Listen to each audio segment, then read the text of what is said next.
today, like Christina said during the Wonder Box, we're talking about covenant today.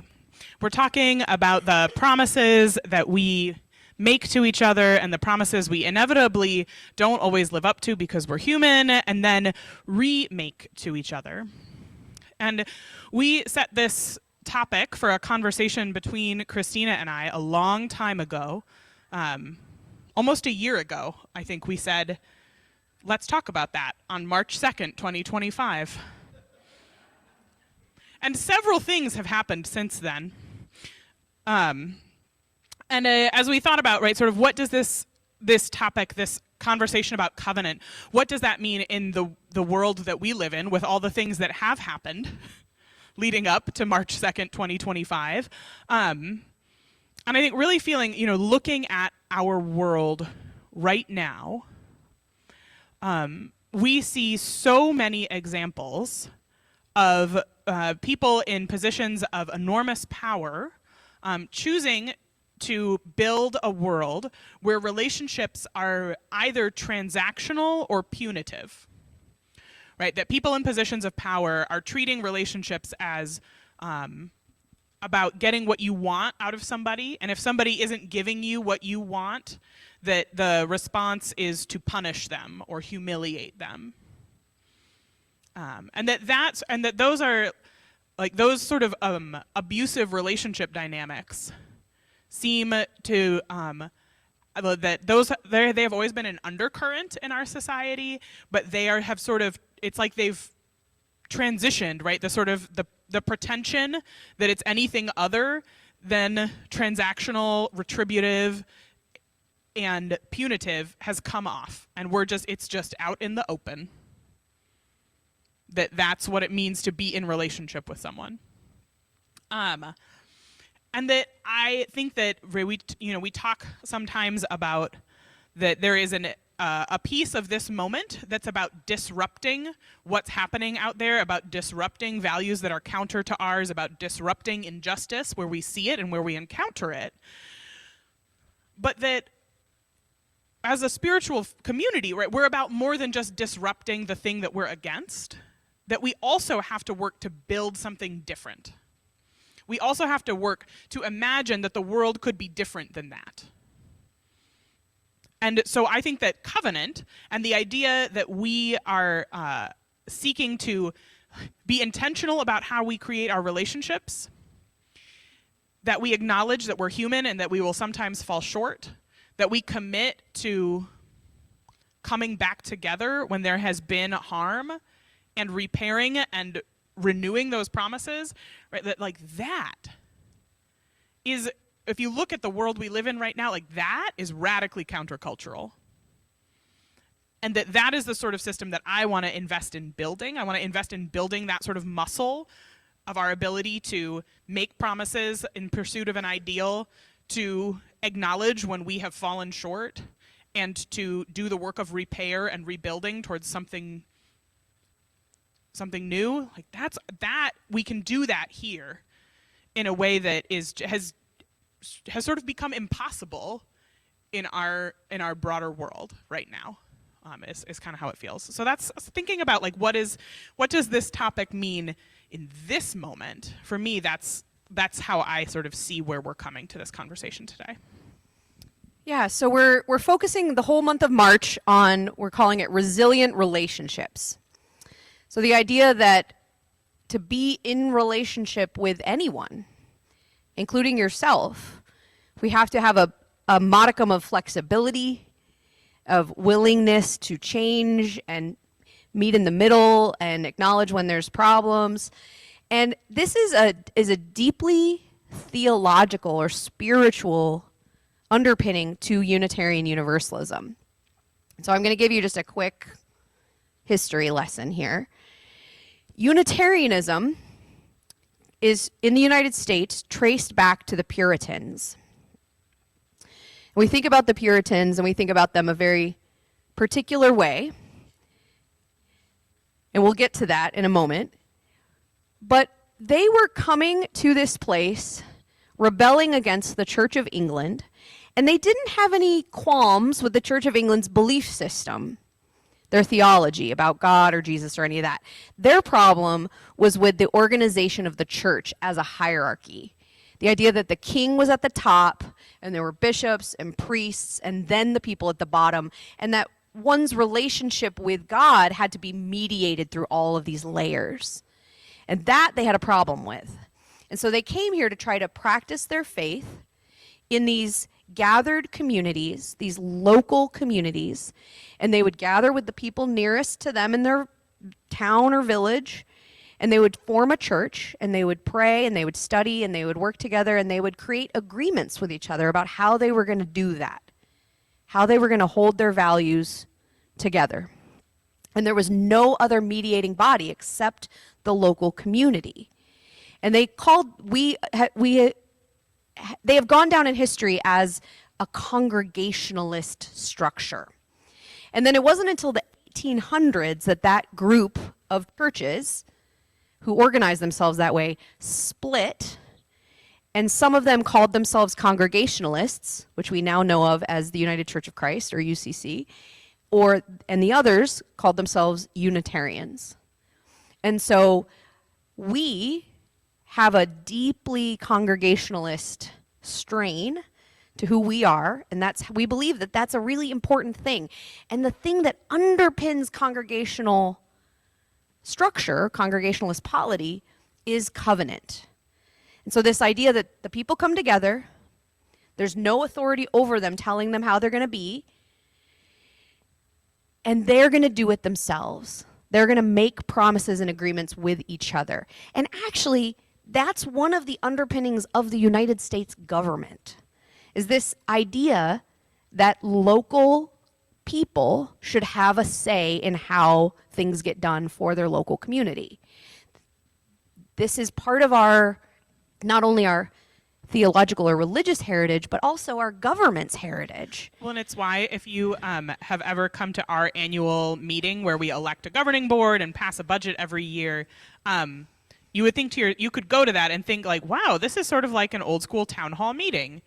That's because it is. It's an old school town hall meeting.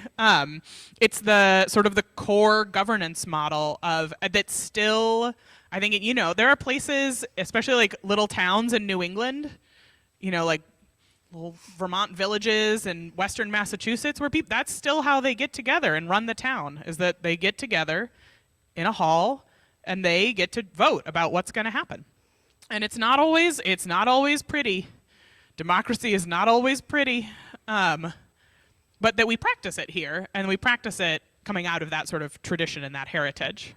Yeah, so the reason we're talking about this today, and we're thinking about all the things that have happened since Hannah and I chose this as a topic, this isn't relevant only to our faith community. It's relevant to our whole society and how we could possibly go back to being together in a different way. Yeah. Well, and I think about it, thinking about that sort of that history, that divergent history where some of the Congregationalist churches in New England went on to become sort of the United Church of Christ, and some of them went on to become Unitarians, sort of our religious forebears. That one of the shifts that began to happen as part of our sort of branch of the family tree split off is that our branch of the family tree got more concerned with how we are together than what we believe. And that has sort of become the hallmark of Unitarian Universalism, is that, right, the fancy, like, if you want to feel like you've got your PhD in fancy stuff. Are you ready? Okay. So if you're a church that's concerned with right belief, we would say that you are concerned with orthodoxy. You're concerned about doctrine, that people believe the right thing about the questions in life, and that's what you really want people to take away. A tradition like ours is concerned with what we would call orthopraxy, right action, right doing, right practice, right, or right relationship in terms of how it's lived out. We're concerned with that, right, and that we care much less about the specifics of how you answer questions like, is there a God? What happens after you die? Why do bad things happen? We want to know about those. We want to be in conversation about those. But that in terms of, like, what that means for how we are together, we care a lot more about how we act in the world and how we treat one another. And so the way that shows up in community, I would say that, I think there are ways that anybody who has, for example, seen the Arthur Miller play, The Crucible, that our Puritan forebears were not great role models all the time about how it is that when somebody is acting out of the bounds of your community expectations, how do you respond to that? Because I think that that culture was one of sort of that like suspicion of like and surveillance of like they're always watching, and if you're not behaving in a godly manner, we'll report you to the pastor. Which that is not what we do here, to be clear, just in case it's your first Sunday. It's not what we do here. That's not what we do. But that there is a way to engage in that sort of calling back into relationship, calling back to our promises without the framework being one of sort of like surveillance, gotcha, punitiveness. And so, but that's also really hard, because if you ask yourself, where are the examples of large-scale communities where the way people sort of enforce behavioral expectations feels relational and grounded in our values and not oriented around sort of discipline or punishment? There's not very many. And so this is this is a way where we have to build some of it internally, because I think many of us have I don't know about you, right? Like, I have a longing that we could do more of that in our wider world, but that it's not that sort of behavior, that sort of like nuanced, deep relationship, like that's not valued in our world, and so it's hard to practice it in community. Yeah, and I mean, I think some of it's about imagination too. Like, how do we envision a new possibility? Is our cardinal visiting us?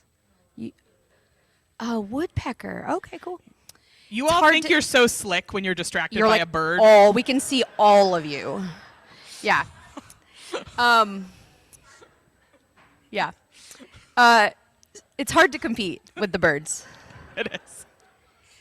So, this idea that that we could have a different imagination, we could have a different way, we could have another possibility for how we relate to each other that isn't about punishment, that isn't about being punitive, that isn't about just kicking someone out. But it does have to be a two-way street. Relationship is bidirectional. So when people come to the fellowship, they sort of say, oh, I'm so glad, I just feel so at home here, and I get to be myself, and I have, I can be open, and then I think sometimes it's a little bit of a like shock to people that we do have behavioral expectations. Like, you can't just come in and say whatever you want and be harmful to people. That we're going to be like, hey, wait, we can't do that. But I thought you accept everyone. We do. You're not going to hell, but you can't act like that here. Mm-hmm. Yeah, I guess, right. We welcome all people, but not all behaviors. Exactly.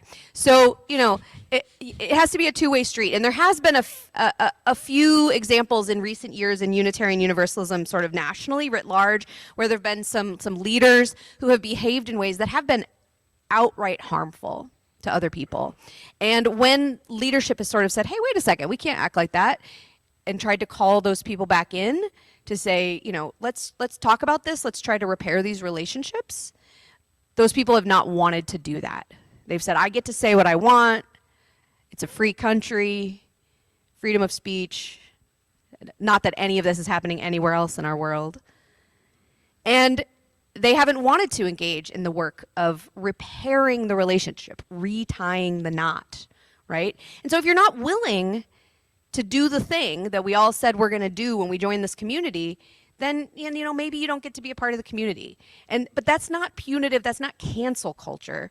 That's saying we made an agreement, and we are always willing to remake the agreement, but we have to both be willing to do it. So that's a little bit tricky. Yeah. Yeah. Well, and I think that one of the, right, covenant is one of those words that comes to us through our sort of like Christian heritage as Unitarian Universalists, and that's also, right, the concept of covenant is in many places in both the Christian New Testament and in the Hebrew scriptures.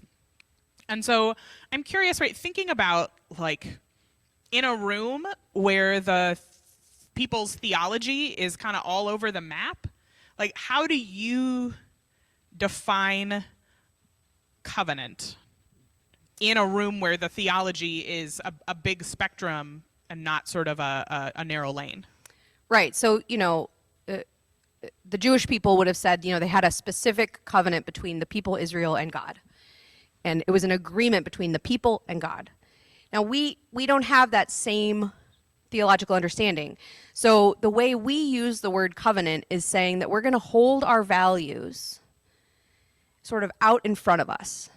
And we're going to constantly be living toward those values as a way of remaining in relationship with each other. And so I think about it sometimes as like a triangle. Like if our values are up here and we're down here, that we're relating to each other this way, but we're also relating to our values up here.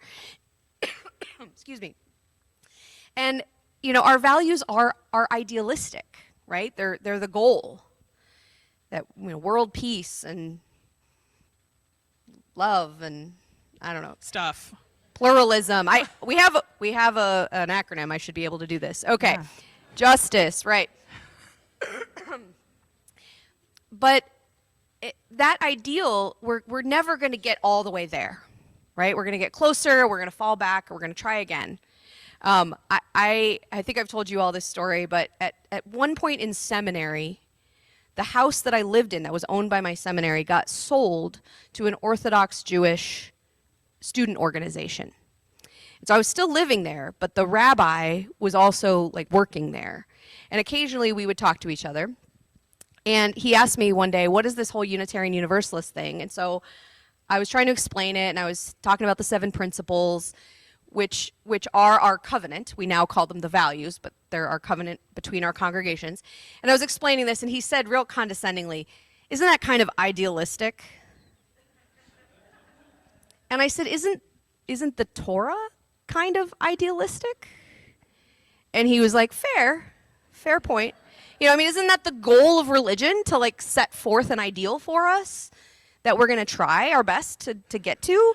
Well, and to not give it, because I feel like this is also a point where like cynicism has become really in vogue in our society right now because of the just the like garbage fire that we're living in, is that it's become really like shouldn't we all be cynics looking around? And I think that part of my sense of this moment and why I'm so grateful to be in religious community in this moment is to say like, no, we don't have to be cynical in response to the garbage fire. We can say that we do still have values and ideals worth working towards, and that like cynicism feels comfortable, at least for me, right? Like I feel like if cynicism is comfortable because it gets me off the hook.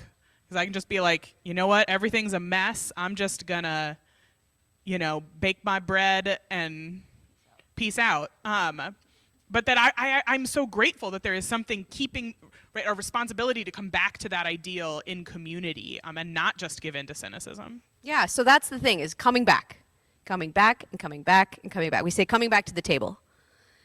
And there was a theologian, a Christian theologian, who his name was Martin Buber, and he said that humans are the promise-making, promise-breaking, promise-remaking animal. That's what we do, is how we are in relationship with each other. And so the trick is the last part, the remaking, just over and over and over. And some of these are not, we could think of really big examples, right? But some of them are also just much smaller. Yeah. Do you want to talk about, because I feel like religious community is one, a place where sometimes we expect that we won't have to deal with conflict. But actually, we deal with conflict all the time. And this can be the place where we get to practice a different way of moving through conflict and disagreement. Do you want to throw me under the bus like you did at 9? I think maybe we should just do that and then. Yeah. Should I do the big story first? If you want, I don't know. I want to give them time to talk. Oh, okay, so okay. Just do the. All right, small story. So there could be big examples of this, right? Big harms. But there's also just all the time the little course corrections. So this morning, right before the 9 a.m. service, like 2 minutes before the service started, Hannah said, "Why is there an 11 o'clock script in this folder?" And I said, "Because that's where I put it, and that's how I always do it." And she said, "But doesn't it have to go to the sound booth?" And I said, "Yeah, after this service, I give it to the sound booth." And she said, "But that's not how I do it. I put it this way." And she's like, "I'm just going to go do it." And I said, "You can't. The folder's not in there because I use the folder to put it in there." It was like this really, and she was like, "I would like to do it differently from now on." And I was like, "Okay, we could have that conversation tomorrow." But what she didn't say to me was like, "Seriously, Christina, you're doing it wrong. You suck." Which, she could have. I kind of heard it in her voice. But what she said, to her credit, was, I would like to do this a different way. This differently. I was like, okay, like that, we could do it differently. And the thing that's funny about it is we realize we've both been doing this differently for like 6 months. Mm-hmm. And that's okay. That's okay. But today we didn't have a worship leader in the middle moderating. So this very small, not very relevant conflict, it was a chance for us to go, huh. Yeah, and to say like I feel like a piece of co-ministry that ends up emulating some of the work of religious community is that you just write like, my way is not always better. And I think that many of us in our lives and in our relationships and in the ways you all work together in religious community, I think that is one of the most difficult phrases to say to yourself or to someone else, right? My way is not always better. And I think like some of that is an example of how the ways we are together in this community can sort of disrupt the logic of fascism, which is that there is a right way and somebody is going to tell you how to do it. And instead to say, like, no, actually we discover the right way by being in relationship and conflict, and it's a little messy, but that it's really necessary. Yeah, we're just constantly sort of bumping up against each other.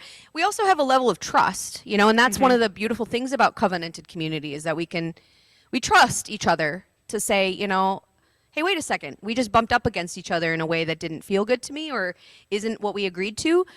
But that's okay. I still love you, and let's try again. Let's try another way. Mm-hmm. And having this curiosity, wonder that we talk about, to go, that's funny that we both do this a different way, and I wonder, if there's a way we can do it differently. And then there are also larger, we could talk about racism. We could talk about, all the, big harms. Mm-hmm. And the ways that we have to come back into relationship that are harder. And sometimes having the covenant is one thing, but also having support is another. And we have a team here at the fellowship called the Healthy Congregation Team. And they're just incredible. And their whole job is to sort of support Hannah and I when there is conflict in the congregation. So if you're having an issue in your covenant group or or something else. Maybe you're on a committee and somebody's putting something in the binder the wrong way. Yeah.